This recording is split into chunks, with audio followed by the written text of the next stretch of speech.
السلام عليكم ويا رب تكونوا بخير جميعا. في ايام كتير ما بيبقاش ليا مزاج ان انا اقف واعمل وصفات محتاجه مجهود ومحتاجه وقت.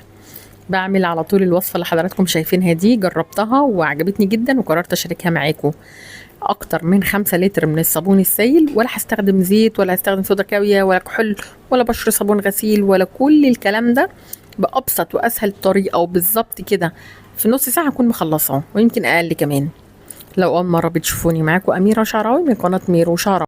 وصفة النهاردة هنحتاج فيها نص قطعة بس من صابون البشرة. أي نوع صابون بشرة متوفر عندك عايزة نص قطعة. وكمان لو حضرتك بتجمعي بواقي صابون البشرة اللي هي بتبقى حتة صغيرة كده اللي بنسميها البراوي، تمام. المهم يعني مش هحتاج اكتر من نص قطعه. كلنا عارفين ان صابون البشره لما بنستخدمه بكميات كبيره بيبدا بقى ان هو يتجمد معانا تاني وبنحتاج كميه ميه كبيره فالرغوه بتقل. فانا عشان كده عايزه نص قطعه بس. الصابونه اللي انا شغاله بيها النهارده هي صابون الدورو، ولكن اي نوع ينفع معانا. الحقيقه هفضل طول عمري مقتنعه ان صابون البشره من الحاجات اللي بتنظف معانا قوي، بالذات الطرح والشرابات، وكمان بتديهم كمان ريحه حلوه قوي. انا دلوقتي نزلت بنص لتر من الميه المغليه علشان الصابون يدوب معانا. مش محتاجه ان انا يعني اخده على النار، ولا محتاجه ان انا استخدم هاند بلندر ولا خلاط ولا الكلام ده كله. كمان مش هفضل واقفه اقلب فيه لحد ما يدوب، انا هركنه خالص لحد ما يتجمد ويبقى بالشكل اللي حضراتكم شايفينه ده. الشكل ده كان بعد مرور نص ساعة تقريبا، وصابون البشرة بيرجع يتجمد تاني بسبب شمع المكرونة اللي بيكون موجود فيه.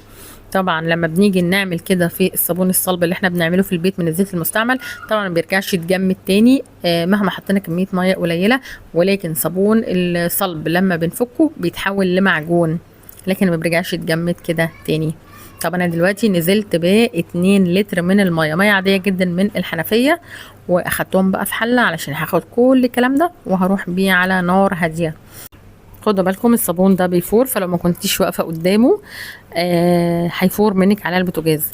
فيا اما تبقي واقفه وعماله تقلبي فيه بالشكل ده، يا اما تغطيه وتهدي النار خالص وتسيبيه لحد ما يفك. الموضوع كله مش هيستغرق منك اكتر من 10 دقايق ربع ساعه بالكتير، وهتلاقيه داب معاكي لان احنا اوريدي كنا مدوبينه قبل كده. فاللي المره التانية دي مش هياخد وقت خالص، وهتلاقيه داب معاكي ملوش اي اثر خالص. طيب المكون التاني اللي احنا هنستخدمه هو اي نوع صابون سائل متوفر عند حضرتك، سواء شارياه من عند محلات المنظفات او جايباه من اي سوبر ماركت.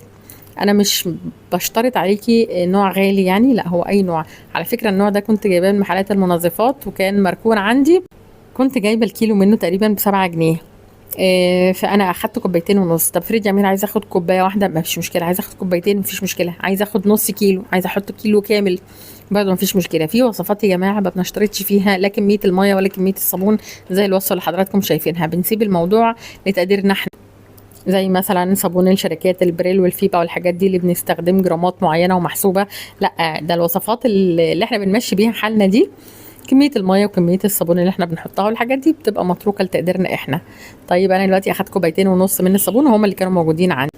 بعد كده بقى حطيت لتر من الميه في الازازه اللي كان مكانها الصابون زي ما حضراتكم شايفين اهو. وبدات ان انا انزل انا على فكره كل ده مولعه النار بس مش معليه، موطيه النار. ليه؟ لان الصابون ده بيفور، فلو ما كنتيش موطيه النار او ما كنتيش واقفه قدامه بتقلبي فيه هتلاقيه فار بقى ونزل على البوتاجاز. بدات ان انا اقلب المكونات كلها مع بعضها. مش مكونات مش كتير ولا حاجه على فكره، انا كل اللي حطاه نص قطعه من صابون البشره، حطيت ميه دوبتها، وبعد كده حطيت كوبايتين ونص من اي نوع صابون سائل موجود عندك. لو حضرتك عايزه تستخدمي الوصفه دي لغسيل الملابس يبقى تستبدلي الصابون السائل ببرسيل جل، هينضف معانا حلو جدا وكمان هيزود الكميه وكمان هيدي ريحه حلوه قوي. لان صابون الغسيل طبعا بتكون ريحته حلوه جدا، فمش هتحتاجي دوني ولا حاجه. هتنزلي بقى بمعلقتين من الجليسرين، وانا بصراحه كنت شايفه ان هما ملهمش اي لازمه خالص. ليه؟ لان اصلا صابون البشره بيكون فيه جليسرين، وكمان الصابون الجاهز برضو بيكون فيه جليسرين، فالحقيقه المعلقتين دول يعني كنا ممكن نوفرهم وما نستخدمهمش اصلا.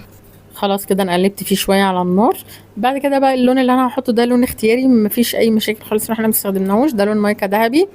بحب كده دايما الصابون على الحوض يبقى شكله حلو او لونه حلو. هو كان لونه اخضر وكان حلو، فانا مش عارفه ليه حطيت اللون ده. عامة هو مفيش مشكلة، هيديني لمعة. وبعد كده يعني مفيش تقليبتين كده وهطفي على طول وهسيبه لحد ما يهدى معايا.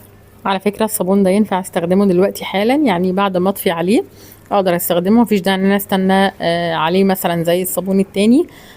كل المواد اللي فيه مفيش منها اي خطورة خالص. حتى لو انت مش لابسه جلافز في ايديكي برضو مش هيضر البشره نهائي. ما تقلقيش، بقولك مره تانية من ريحه صابون البشره في الصابون ده. الصابون اصلا كان بريحه الليمون اللي هو الصابون السائل، وصابون الدورو كانت بروح تقريبا بريحه جوز الهند. فالحقيقه الصابون ريحته حلوه جدا جدا، وكمان الرغوه بتاعته حلوه. بس عايزه اقول لكم للامانه الصابون ده مع يعني ما فيهوش لزوجه، يعني ما فيهوش قوام، مش تقيل، انما رغوته حلوه قوي، كان بينضف حلو قوي، كمان ريحته حلوه قوي قوي. جربوا يا جماعه. احنا عملنا اكتر من 5 لتر من الصابون، كل اللي كلفناه نص كيلو من الصابون يعني 3 جنيه، كان الكيلو تقريبا 6 جنيه، ونص قطعه صابون يعني هتبقى ثمنها حوالي مثلا 5 جنيه، يعني الموضوع كله 8 جنيه. ولا استخدمنا بقى كحول، ولا استخدمنا صودا كاويه، ولا اي حاجه خالص مش هتقدري ان انت توفريها.